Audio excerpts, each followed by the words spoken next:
I was standing in a hospital hallway that smelled like antiseptic and burnt coffee when I heard my name spoken in a voice I hadn't heard in 12 years. And for a second I didn't turn around because some part of me still remembered what it felt like to be invisible, to be the girl no one chose. But then I heard it again, sharper this time, Emily. And when I finally looked up, my mother was standing 10 feet away, gripping the edge of the reception desk like it was the only thing holding her. Up, her eyes scanning my face like she was trying to solve a puzzle she never cared enough to finish, and beside her my father stood rigid, older now, thinner, but still carrying that same look he had the night he walked away from me, the night he decided I wasn't worth staying for. And the strange thing wasn't that they were here, not after all these years, it was the way they were looking at me like I mattered, like suddenly I was the answer to something they couldn't fix. And I remember thinking, this is what it looks like when people who erased you realize they need you back. But they didn't know who I had become, not really, they didn't know what those 12 years had done to me, and they definitely didn't know what I knew now, and that was the moment everything started to shift.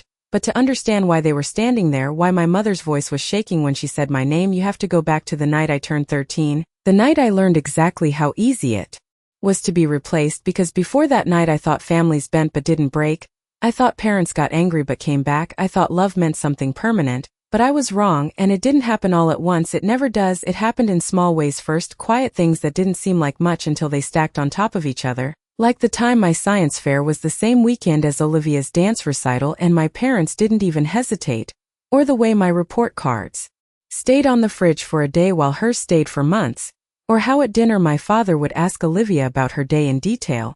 Every class, every friend, every plan. And when it was my turn he'd just nod halfway through my first sentence and change the subject, and I told myself it didn't matter, that I didn't need the attention, that being the quiet one was just who I was. But the truth is you don't realize you're disappearing until there's almost nothing left of you to see, and Olivia, my older sister by 3 years, she understood that better than anyone. She knew exactly how to fill a room, how to smile at the right moment, how to say the things my parents wanted to hear, and I used to think that made her special. But what I didn't realize was how much of that attention came at my expense, how every compliment she got quietly pushed me further out of frame. And the night everything finally broke started like any other, a Tuesday, homework spread across the kitchen table, my mother on the phone, my father reading emails, Olivia scrolling through her phone with that same effortless confidence, and I remember looking around the room thinking this is what normal looks like, this is what safe feels like, but I didn't know then that normal was about to disappear. That within a few hours I would be standing outside that same house with a single duffel bag and no idea where I was supposed to go.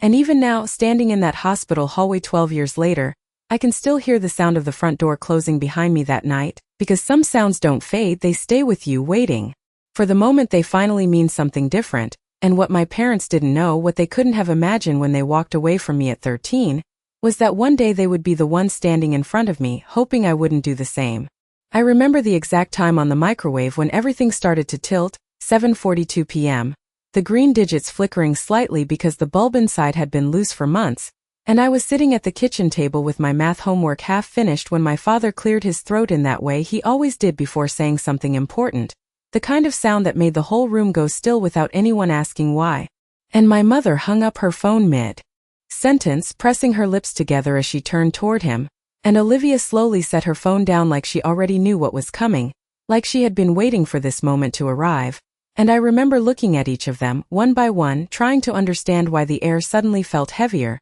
like something invisible had just entered the room and taken up all the space. And then my father said my name, not Emily, but the full version, Emily Carter, the way he only said it when I was in trouble, and that was the first sign that whatever was about to happen had already been decided without me. Because people do not use your full name unless they have already made up their mind about you. And before I could even ask what was going on, Olivia spoke first, her voice soft, controlled, almost fragile, the kind of voice that made people lean in instead of question, and she said she needed to tell them something she should have said sooner. And I remember this strange feeling in my chest, not fear exactly, but confusion, because for a split second I thought maybe she was finally going to say something good about me, maybe she was going to tell them I helped her with her project last week, or that I stayed up with her when she was stressed about school, but instead she looked straight at my parents and said that I had done something wrong, something serious, and the way she said it made it sound bigger than anything I had ever done, and I felt my stomach drop before I even knew what she was accusing me of, because when someone like Olivia speaks, people do not ask for proof, they accept it as truth, and my father's face hardened almost instantly, like a switch had been flipped, and my mother covered her mouth with her hand in that dramatic way she had. The way that always made everything feel more real than it was, and I tried to speak, I tried to ask what she meant, but my voice came out smaller than I expected, like it belonged to someone else. And Olivia kept talking, layering detail on top of detail, each sentence building something I could not recognize but could not escape either, and I kept shaking my head saying that it was not true, that she was wrong, that there had to be some misunderstanding, but no one was looking at me anymore, not really, they were looking at the version of me she had just created, the one that fit perfectly into a story they already believed about me. And that was the moment I understood something I had never been able to name before, that I had never actually been seen, only interpreted. And when my father finally spoke again, his voice was cold, final. He did not ask me to explain, he did not ask me a single question, he just said, "We are not going to tolerate this in our house." And I remember thinking, our house, not my house, not anymore, and my mother would not even meet my eyes, she just nodded along like this was something that had been inevitable, like this was the conclusion to a story she had already accepted, and I kept waiting for someone to pause, to hesitate, to say maybe we should hear her side. But that moment never came, and what happened next did not feel like an argument or even a decision, it felt like a quiet removal, like I had been edited out of something I did not realize I was barely part of.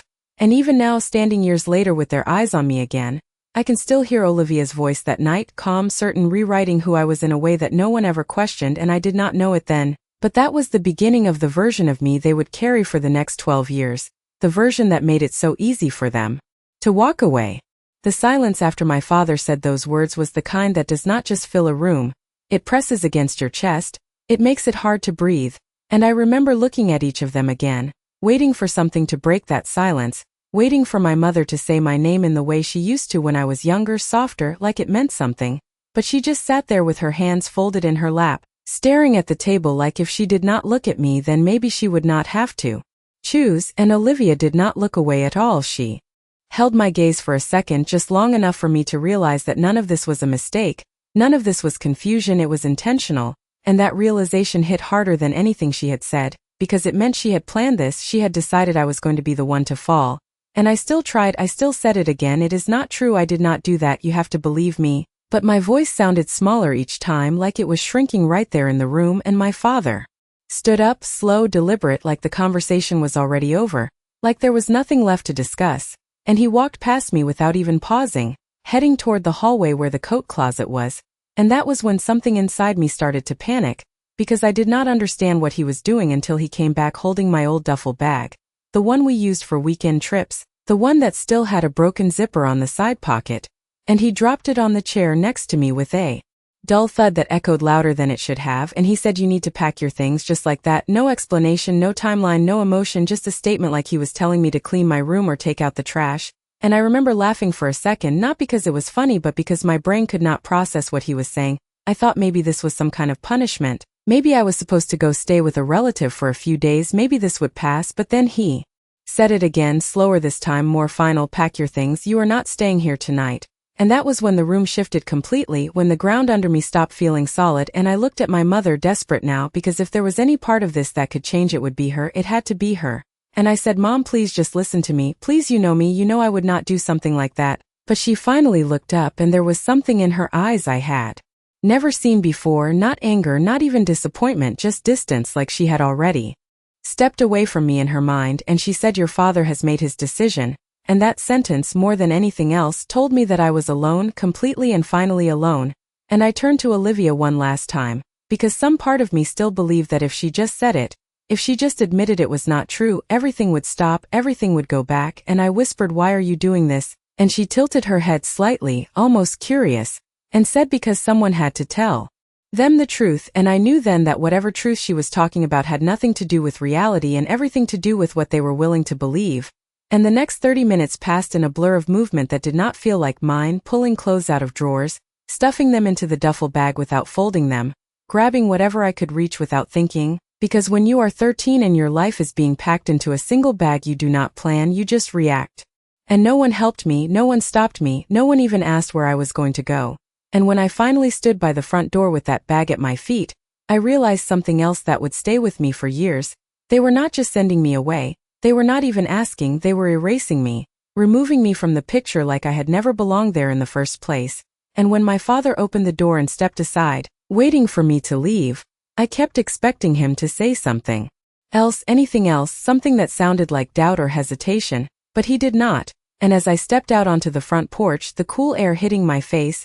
I turned back one last time because 13-year-old girls always turn back. They always believe there will be a moment where everything changes, but the only thing I saw was my father reaching for the door, and then it closed, quiet and final, and that was the moment I stopped being their daughter, even if I did not fully understand it yet, and what I did not realize then was that this was not just the end of that night, it was the beginning of 12 years where no one would come looking for me. I stood on that front porch for longer than I should have, maybe 2 minutes, maybe 5, long enough for the porch light to flicker once and for the neighbor's dog to bark somewhere down the street, and I kept staring at that door like it might open again, like my father might step back out and say this was all a mistake, like my mother might call my name and tell me to come back inside. But nothing happened, no footsteps, no voices, just silence on the other side of a door that used to mean home, and that was when it finally settled in, not all at once but in slow heavy layers. I was not going back inside, not tonight, not tomorrow, maybe not ever, and I remember gripping the strap of that duffel bag so tightly my fingers started to ache,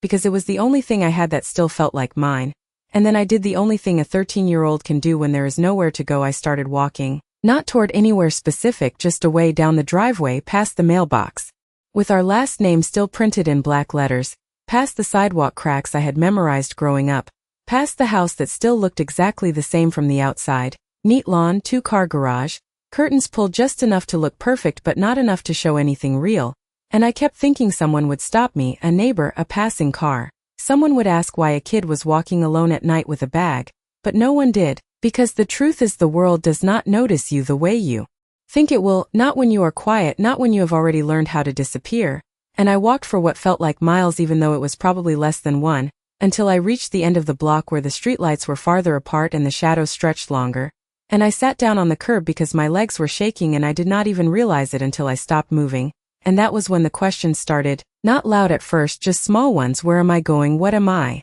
supposed to do? Are they really not coming after me? And I pulled my knees closer to my chest and waited, because waiting was the only thing I knew how to do, waiting for footsteps, waiting for headlights turning into the street, waiting for my name to be called again. But the minutes passed and nothing changed, and that was when I reached into the side pocket of my bag and found my phone, the old one with the cracked corner, and I stared at the screen for a long time before I turned it on, because I already knew what I was going to see. No messages, no missed calls, no sign that anyone inside that house had even thought about me since the door closed, and I still dialed my mother anyway, because hope does not disappear all at once, it fades slowly, and I listened to the ringing 1, 2, 3 times until it stopped and went to voicemail, and I did not leave a message. I just hung up and tried my father next, and the same thing happened, and then I stared at Olivia's name for a second before I turned the phone off completely, because I knew she would not answer, not after what she had done, and that was the moment something shifted inside me, not strength exactly, not yet, but clarity, the kind that comes when there is nothing left to hold on to,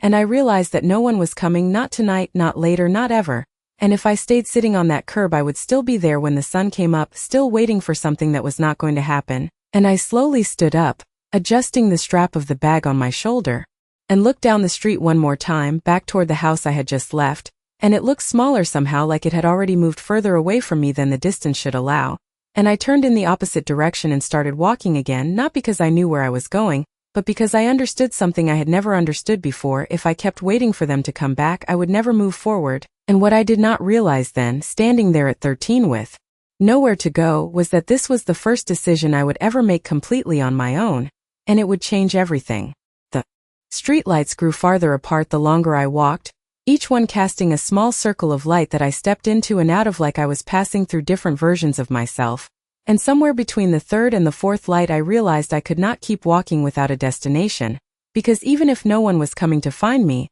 I still had to decide where I was going. And that was a kind of responsibility I had never been given before, not really, not in a way that mattered, and I stopped again, this time outside a closed convenience store with dark windows and a flickering neon sign that buzzed softly above the door. And I set my bag down on the concrete and tried to think, really think, not just react, because panic had gotten me this far, but it was not going to get me through the night. And the first name that came to mind was Mrs. Keller, my English teacher from school, the one who always stayed after class a few extra minutes when I had questions. The one who once told me I was a good writer even though I had never said anything out loud in class, And I stood there for a moment debating whether that was a real option or just something I wanted to believe could work, because showing up at a teacher's house at night with a bag felt like crossing a line I did not understand. But then I thought about going back, about sitting on that curb until morning, and I knew I could not do that, so I picked up my bag again and started walking in the direction of her street, retracing the map in my head from the one time she had mentioned where she lived, 2 blocks past the elementary school, left at the corner with the big oak tree, a white house with blue shutters, and as I walked I kept expecting something to stop me, for doubt to creep back in, for fear to take over again, but instead there was this strange quiet inside me. Like once the worst thing had already happened, everything else felt smaller by comparison. And when I finally reached her street, my heart started beating faster again. Not from fear this time but from uncertainty, because I had no idea what I was going to say when she opened the door. I had no script for this, no plan beyond just being there. And I stood on the sidewalk across from her house for what felt like forever, staring at the porch light that was still on, trying to decide if that meant she was awake or if it was just habit. And I almost turned around twice, almost convinced myself this was a bad idea, that I should not drag someone else into something I did not even understand yet. But then I thought about that kitchen, about the way no one had looked at me when I said it was not true, and I walked up the steps and knocked once, then twice, softer the second time, like I was already apologizing, and for a few seconds nothing happened, just the sound of my own breathing and the distant hum of cars on the main road. And then I heard footsteps inside, slow at first, then closer, and the door opened just enough for her to look out, her face shifting from confusion to recognition in a second. "Emily," she said, and the way she said my name was so different from how I had heard it earlier that night that I almost forgot why I was there. And she looked down at the bag at my feet and then back at me, and I could see the question forming before she even asked it, "What is going on?" And I opened my mouth to answer, but nothing came out at first, because explaining something like this means admitting it is real, and once you do that you cannot take it back. And she must have seen something in my face, because she did not wait for an explanation. She just opened the door wider and stepped aside. "Come in," she said, and I hesitated for half a second, just long enough to realize that this was the first time since the door at my house closed that someone was choosing to let me in. And I stepped inside, and I did not know it then, but that decision, that single knock on a door I almost did not approach, was going to change the entire direction of my life, because sometimes the difference between being erased and being seen comes down to one person who decides to listen. And what I did not realize yet was that this was only the beginning of a version of myself my parents would never recognize. The warmth inside her house felt unfamiliar in a way I could not explain, not just because of the temperature but because of what it represented, a place where I had been allowed in without having to prove anything first. And I stood just inside the doorway for a moment longer than necessary, my fingers still wrapped around the strap of my bag, like if I let go I might lose the only thing that connected me to the life I had just been pushed out of. And Mrs. Keller closed the door gently behind me, not with the finality I had heard earlier that night, but with a softness that made it feel like something was being held together instead of shut off. And she did not rush me, she did not demand answers right away, she just said, "You can put your bag down here," and motioned toward a chair by the wall. And that simple sentence, that assumption that I was staying long enough to set something down, made something in my chest tighten in a way I did not expect. And I slowly placed the bag on the chair, careful, almost deliberate, like this was a moment I needed to remember. And she led me into the kitchen where a small lamp was still on above the sink, casting a warm yellow light across the counter. And she poured a glass of water without asking and set it in front of me like it was the most normal thing in the world for a 13-year-old to show up at her door after dark with everything she owned in one bag. And that normalcy made it easier to speak. Not all at once, not in a clean story, but in fragments, pieces that did not quite fit together yet. "They told me to leave," I said, my voice barely above a whisper. "They said I could not stay," and she did not interrupt. She did not question the gaps or the parts one could not explain, she just listened. And that alone felt strange, because I was not used to being listened to without someone already deciding what I meant before I finished speaking. And as I talked I kept waiting for her expression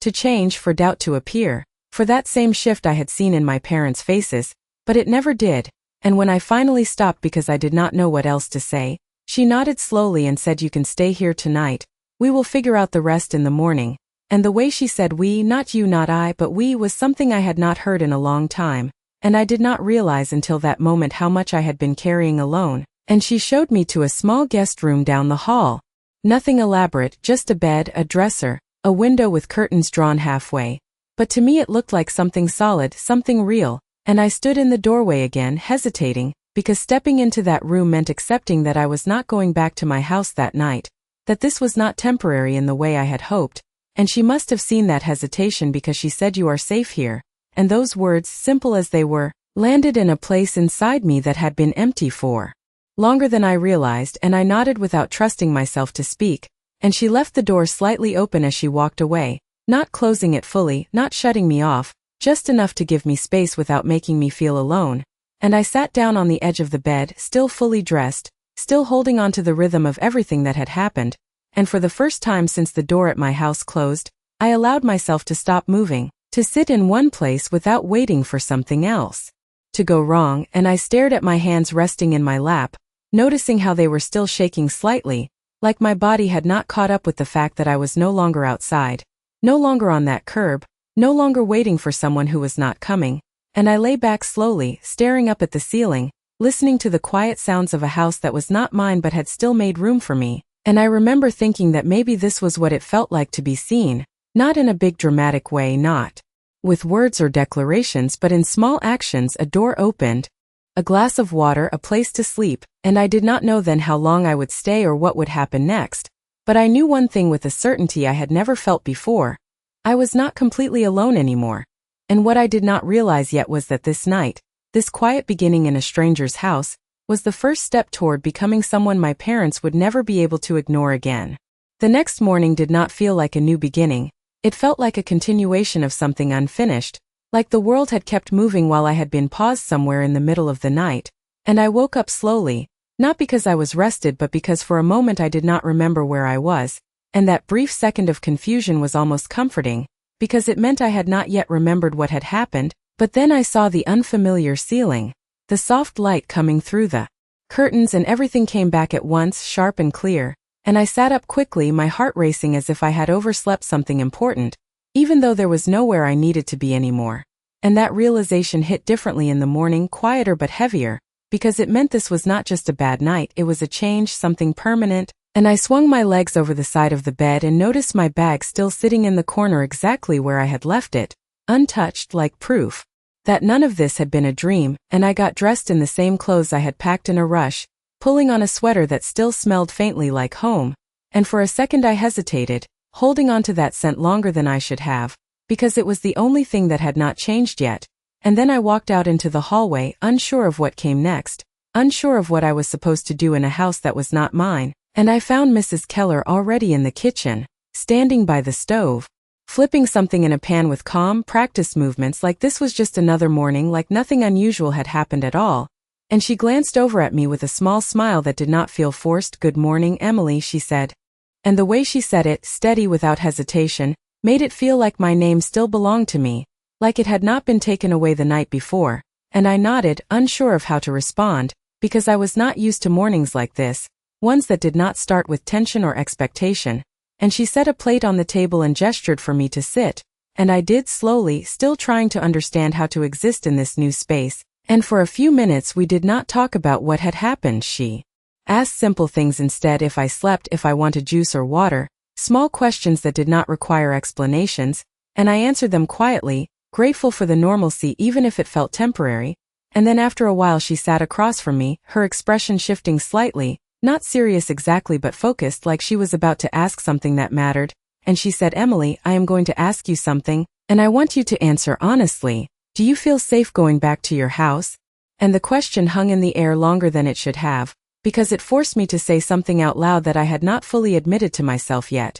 and I stared down at my hands, thinking about the door closing, about the way no one had stopped me, about the silence that followed, and I shook my head, slowly at first, then more firmly. "No," I said, and that single word felt heavier than anything I had said the night before, because it made everything real in a way it had not been yet. And she nodded like she had expected that answer, like she had already prepared for it, and she said, "Okay, then we are going to figure this out together." And again she used that word "we," and something about that made it easier to breathe, even though I still did not know what figuring it out actually meant. And then she stood up and reached for her phone on the counter, and I watched her dial a number with a calm confidence that I did not understand, and she spoke in a measured tone, introducing herself, explaining that she had a student with her who could not return home, and even though she did not say my name right away, I knew she was talking about me, and for the first time since the night before I felt something different from fear or confusion, something closer to possibility, even if it was small and uncertain. And I sat there at that kitchen table, listening to her voice as she spoke to someone on the other end of the line, and I realized that whatever happened next was no longer something I had to face alone, and what I did not realize yet was that this phone call, this quiet step taken on an ordinary morning, was the beginning of a path that would lead me much further than that house I had been forced to leave, further than anything I had ever imagined for myself. I remember the exact moment her tone changed on that call, not in a dramatic way but in something quieter, more deliberate, like she was choosing each word carefully, and I could tell from the way she straightened slightly, from the way her voice became firmer, that whoever was on the other end was asking questions that mattered. And I sat there at the table with my hands wrapped around a glass of orange juice I had not touched, listening to only one side of a conversation that was shaping what my life was going to look like next. And every few seconds she would glance at me, not in a way that made me nervous but in a way that felt like she was checking that I was still there, that I had not disappeared again. And after a few minutes she nodded once and said, "Thank you, I appreciate your help, we will be there shortly." And when she ended the call she set the phone down gently on the counter, not rushed, not stressed, just certain, and she turned to me and said, "We are going to go speak with someone at the school. They have resources for situations like this." And the way she said situations like this made me realize that as impossible as everything felt, I was not the first person this had happened to. And that thought was both comforting and unsettling at the same time, because it meant there was a system for this, a process, something structured, and I did not know yet if that structure would protect me or just move me somewhere else I did not belong. And I nodded slowly, not because I understood everything but because there was nothing else to do. And within 20 minutes we were in her car, driving through streets that looked completely normal, people walking their dogs, kids waiting at bus stops, parents carrying coffee cups as they headed to work, and it felt strange that the world could look exactly the same when mine had shifted so completely, and I watched everything through the window like I was slightly removed from it, like I was observing a life I was no longer part of. And when we pulled into the school parking lot it felt both familiar and distant at the same time. The same building I had walked into every day now somehow representing something entirely different. And we went inside together, and I noticed the way Mrs. Keller walked slightly ahead of me but not too far, close enough that I did not feel alone, and she led me into the main office where the receptionist looked up with a polite smile that quickly changed when she saw my bag, because even though she did not know the full story, she understood enough to recognize that something was not normal, and we were asked to sit for a moment before being called into a small office where a woman introduced herself as a counselor, her voice calm, steady, the kind of voice that made everything feel just a little more manageable, and she asked me questions, simple at first, my name, my age, where I had been staying, and I answered them carefully, aware that each answer was becoming part of something official, something written down somewhere that would define what happened next. And then she asked about my parents, about what had happened the night before, and I hesitated because saying it out loud again felt like reopening something I had barely begun to understand.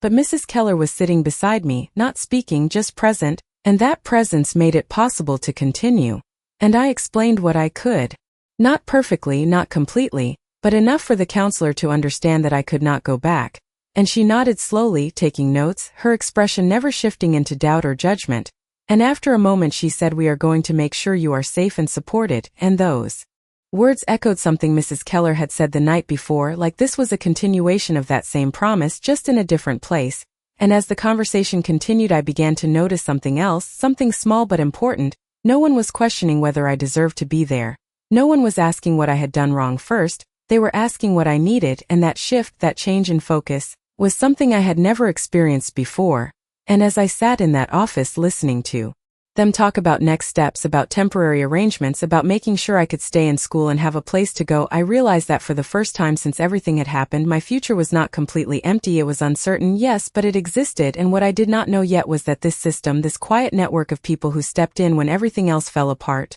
was going to give me something I had never had before, not just stability but a chance to become someone entirely different from the version my parents had chosen to believe in. The counselor's office smelled faintly like paper and lavender, a strange combination that stayed with me long after that day, and I remember sitting there as she explained what would happen next, each word steady, structured, like she was laying out a path one step at a time so I would not feel like I was falling anymore. And she told me there were options, temporary placements, people trained to take in kids who could not go home, And the word temporary caught my attention more than anything else because it suggested this was not permanent, that there was still a chance somewhere in the back of everything that things could change, and I nodded like I understood even though I did not fully, because how do you understand a life that shifts overnight into something completely unfamiliar? And then she asked if I had any relatives who could take me in, any family friends, anyone my parents might trust, and I hesitated again because the question itself felt like it belonged to a version of my life that no longer existed, and I thought about it carefully, running through names in my head,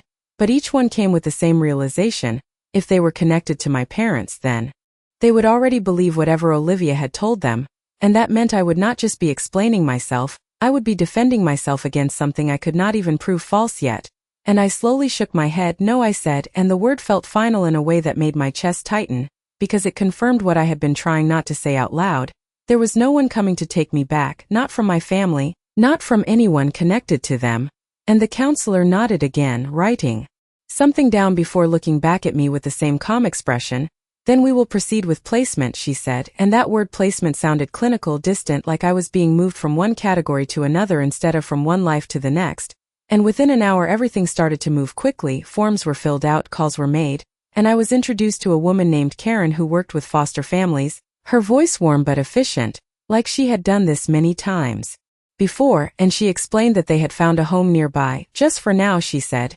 emphasizing those words like they were meant to reassure me. And I nodded again because that seemed to be all I could do: agree, follow, move forward without fully understanding. And when we walked back out to the parking lot, I noticed that Mrs. Keller stayed beside me the entire time, not speaking much but never stepping away. And before I got into Karen's car, Mrs. Keller reached out and touched my shoulder lightly, just once, and said, "You are going to be okay, Emily." And the way she said it was not a promise, not something exaggerated or unrealistic, just a statement she believed. And I held on to that as I climbed into the passenger seat of a car that was going to take me somewhere I had never been, to people I did not know, to a version of life I had never imagined for myself. And as we drove away from the school, I looked out the window again, watching the familiar streets pass by one more time. But this time it felt different, not like I was being removed from something, but like I was being redirected, even if I did not know where the road was leading yet. And Karen talked as she drove, explaining small things, what the house would be like, that there were other kids sometimes, that the family had experience, that I would have my own space, and I listened, not asking questions, just absorbing what I could, because everything still felt fragile, like if I thought too far ahead it might all collapse again. And when we finally turned into a quiet neighborhood with houses that looked similar but not identical, I felt that same hesitation I had felt the night before standing outside Mrs. Keller's door, that same pause before stepping into something unknown. And as the car slowed to a stop in front of a modest two-story house with a small porch and a wind chime that moved gently in the breeze, I realized something I had not been able to put into words until that moment. My life was no longer something I could predict, not in the way I once thought it would be. And as I reached for the door handle, preparing to step out into whatever came next, I understood that this was not just about where I was going, it was about who I was going to become. And what I did not know yet was that every step forward from here was slowly building a version of me that would one day stand in front of my parents again, not as the girl they left behind, but as someone they would not recognize at all. The first thing I noticed about the house was how ordinary it looked, not in a disappointing way but in a steady, grounded way, like nothing dramatic had ever happened there and nothing needed to. A small porch with 2 chairs, a potted plant by the door, a wind chime that moved softly with the breeze, and I stood there for a second after getting out of the car, my hand still resting on the door handle, like I had not fully committed to stepping into this new part of my life yet. And Karen gave me a small encouraging nod from the driver's seat, not pushing, just waiting, and I finally let go and walked up the short path to the front door, each step feeling deliberate, like I was crossing an invisible line between who I had been and who I was about to become. And before I could knock, the door opened as if they had been expecting me down to the exact second, and a woman stood there with a calm, open expression, not overly cheerful, not forced, just present, and she said, "You must be Emily," her voice warm but steady, and I nodded, adjusting the strap of my bag again out of habit, and she stepped aside slightly. "Come on in," she said, and those words felt familiar now but still carried weight, because every time someone said them it meant I was being given something I had lost, even if just temporarily. And I stepped inside and noticed the small details first, the way the living room was arranged, books stacked neatly on a side table, a soft blanket folded over the arm of the couch, a faint smell of something baking in the kitchen, all the quiet signs of a place where people lived without trying to prove anything, and she introduced herself as Laura, and then called out to someone else in the house, and a man appeared from down the hallway, offering a simple hello, his tone kind but not overwhelming, and I realized quickly that they were not trying to fill the space with questions or expectations, they were letting me settle into it at my own pace, and that alone made it easier to breathe, and Laura showed me to a room upstairs, not large but clean and organized, with a bed made neatly and a small desk by the window, and she said, "You can put your things here. This will be your space for now." And that phrase again, "for now," echoed in my mind, a reminder that this was not permanent but still something real, something I could hold on to for however long it lasted. And I placed my bag down at the foot of the bed, slower this time, more aware of what I was doing, because unlike the night before, I was not just reacting, I was choosing to be there, even if the choice had been forced at the beginning. And after she left the room, I sat down on the edge of the bed and looked around, taking in every detail like I was trying to memorize it, because when your life changes quickly you start to hold on to small things, the way the light comes through the window, the sound of footsteps in the hallway, the feeling of a space that does not immediately reject you. And over the next few days I began to understand the rhythm of that house, mornings that started quietly, meals that were shared without pressure, conversations that did not demand anything from me but still included me. And it was strange at first, almost uncomfortable, because I was used to being overlooked, used to having to earn attention or avoid it completely, and here there was a balance I did not yet know how to navigate, and at night I would lie in that bed and replay everything that had happened, the kitchen, the accusation, the door closing, trying to understand how something so permanent could have happened so quickly, and sometimes I would reach for my phone without thinking, expecting to see a message, a missed call, something that suggested it had all been reconsidered, but the screen stayed empty every time, and after a while I stopped checking as often, not because I stopped hoping entirely but because I started to understand that hope needed to be redirected, not toward what had been lost but toward what was slowly being built, and weeks turned into months and school became something steady again, a place where I could focus on something other than survival, and Mrs. Keller continued to check in with me, not every day but enough that I knew she had not forgotten, and the counselor helped arrange things so I could stay consistent so I would not have to start over again somewhere else, and little by little, without realizing it at first, I began to change, not in a dramatic way, not overnight, but in small shifts, the way I spoke, the way I held myself, the way I started to believe that maybe I was not the version of me they had decided I was. And what I did not realize yet was that every one of those small changes was building towards something much larger, something that would eventually bring everything back around in a way none of us could have predicted. Time did not move the way I expected it to after that. It did not rush forward in big dramatic leaps, it stretched slowly, almost quietly, like something rebuilding itself piece by piece without announcing it. And before I realized it, a year had passed. Then another, and I was no longer the 13-year-old who stood on a curb waiting for someone to come back. I was someone who had learned how to keep moving even when no one was watching, and school became more than just a place to go during the day. It became something solid, something I could control, and I remember the first time I raised my hand in class without second-guessing myself. The way my voice sounded unfamiliar even to me, steady instead of small, and the teacher nodded like it was normal, like I had always been capable of that, and that moment stayed with me longer than I expected because it showed me something I had not been allowed to see before, that the version of me they believed in was not the only version that existed, and Mrs. Keller played a bigger role in that than I understood at the time. She would stay after class sometimes, not to correct me or push me but to ask questions. Real questions about what I thought, what I noticed, what I wanted, and at first I did not know how to answer because no one had ever asked me those things without already expecting a certain response, but over time I started to form answers that were actually mine, not shaped by what someone else wanted to hear, and that shift changed something deeper than just school. It changed how I saw myself, and at the same time life in Laura and Mark's house settled into something steady, not perfect, not idealized, but consistent, and consistency was something I had never realized I needed until I had it. Dinners at the same time, conversations that included me without forcing me, small routines that built a sense of stability I had never experienced before, and I started to trust those routines, not completely at first, but enough to let my guard down in small ways, and there were still moments, especially at night, when everything from the past would resurface, when I would think about that house, about Olivia, about the way my parents had looked at me like I was already gone before I even left. And for a long time I tried to understand it, tried to find a reason that made sense, something that would explain why it had been so easy for them to let me go, but the more time passed, the more I realized that understanding it was not going to change it, And that was a different kind of realization, one that did not bring closure but did bring clarity. And with that clarity came something else, something quieter but stronger. I stopped waiting, not all at once but gradually. I stopped checking my phone every night. I stopped expecting a message on holidays or birthdays. I stopped imagining scenarios where they would suddenly appear and everything would be explained, and that space, the space left behind by all that waiting, began to fill with something new,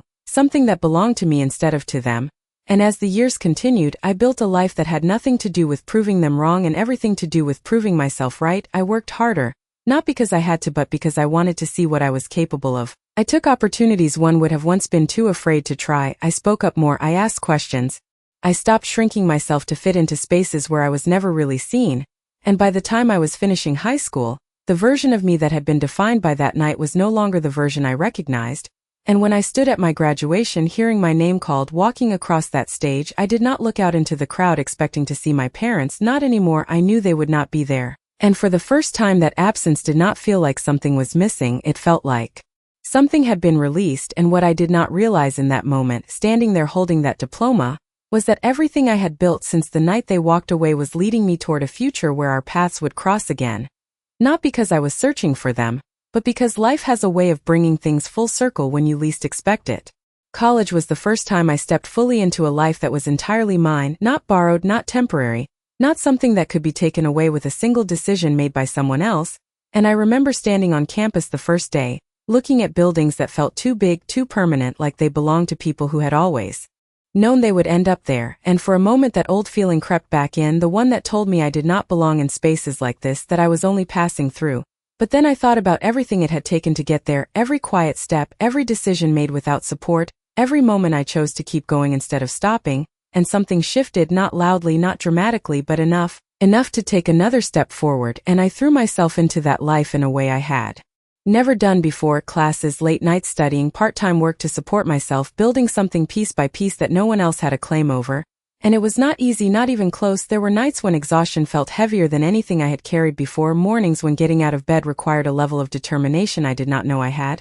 But there was also something else there, something that had not existed in my life before: control, the ability to shape my own direction. Even when it was difficult, even when it felt uncertain, and I started to see patterns in myself, strengths I had not recognized when I was younger, an ability to focus, to adapt, to understand things in a way that went beyond what was expected. And professors began to notice, not in a way that put me on display but in quiet acknowledgments, a comment after class, an opportunity to assist on a project, a recommendation that opened a door I did not know existed. And I took those opportunities. Carefully at first, almost cautiously, like I was waiting for them to be taken back, but they were not. They stayed, they grew, and with them so did I, and over time the version of myself that had been shaped by that night at 13 became something distant, not erased but no longer defining. And I stopped thinking of my life in terms of what had been lost and started thinking of it in terms of what I was building. And by the time I graduated, standing there again in a cap and gown, holding something I had worked for entirely on my own,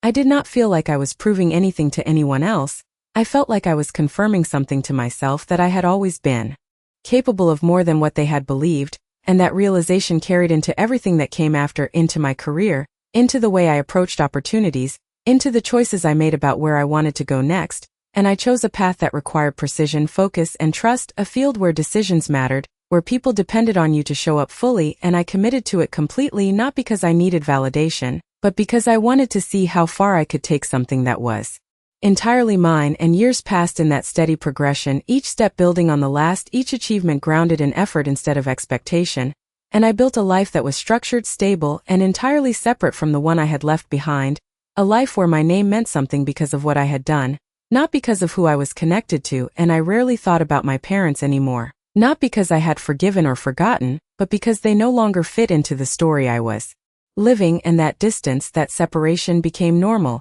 until the day it was broken without warning, the day everything I had built and everything I had left behind collided in a way I could not have predicted. And I found myself standing in that hospital hallway again, the place where time seemed to fold in on itself, where past and present blurred together, and I heard my name spoken in a voice I had not heard in years, and I realized in that moment that the life I had carefully built, the identity I had created without them, was about to be seen by the very people who had once decided I did not matter. And what they did not know, what they could not have expected, was that the girl they left behind no longer existed in the way they remembered, and whatever they thought they were about to find in me, whatever they believed I still was about to be proven completely wrong. For a moment none of us moved, not me, not my mother, not my father. It was as if time had slowed just enough for all the years between us to settle into that narrow space in the hospital hallway, and I could see it in their faces, the hesitation, the uncertainty, the realization that whatever version of me they had carried in their minds for over a decade no longer matched the person standing in front of them.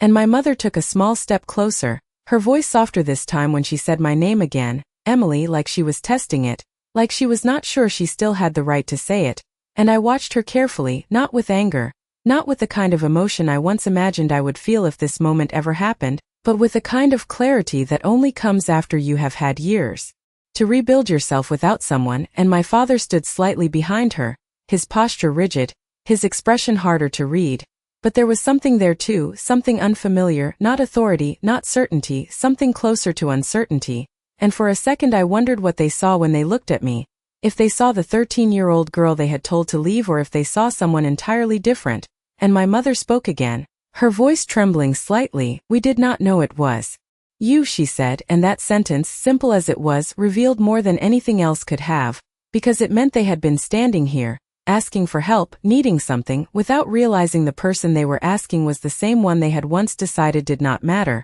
And I nodded once, not in agreement but in acknowledgement, because there was nothing to argue with in that moment. The truth was already there between us, and I glanced past them briefly, catching a glimpse of the room they had come from, the reason they were here, and I understood without needing it explained that this was not a coincidence. This was the kind of situation where people look for answers, for solutions, for someone who can step in and take control when everything feels uncertain. And that was the moment the balance shifted completely, not in a loud or dramatic way but in something quieter and far more permanent, because for the first time in our entire relationship, they were the ones standing in uncertainty and I was the one who understood what needed to happen next. And my father finally spoke, his voice lower than I remembered, more measured. We need your help, he said. And there it was, the sentence that closed the distance between past and present, not an apology, not an explanation, just a recognition of something they could not avoid anymore. And I held his gaze for a second, not with defiance, not with resentment, but with the kind of calm that comes from knowing exactly where you stand.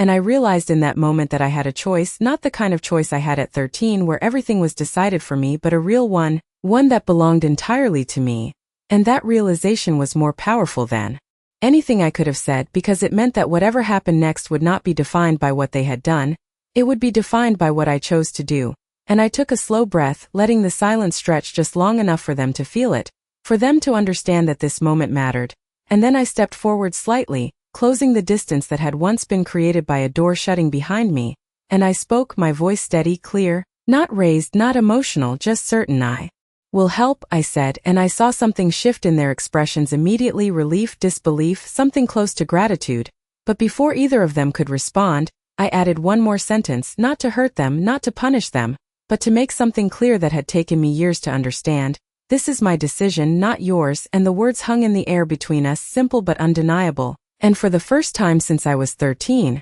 I was not the one being defined by their choices, I was the one defining the moment. And as I turned slightly, preparing to move forward, to do what needed to be done, I realized something that had taken me years to fully understand. They had walked away from me when I was 13, but they had never understood what that would turn me into, and now standing here they were finally seeing it for the first time.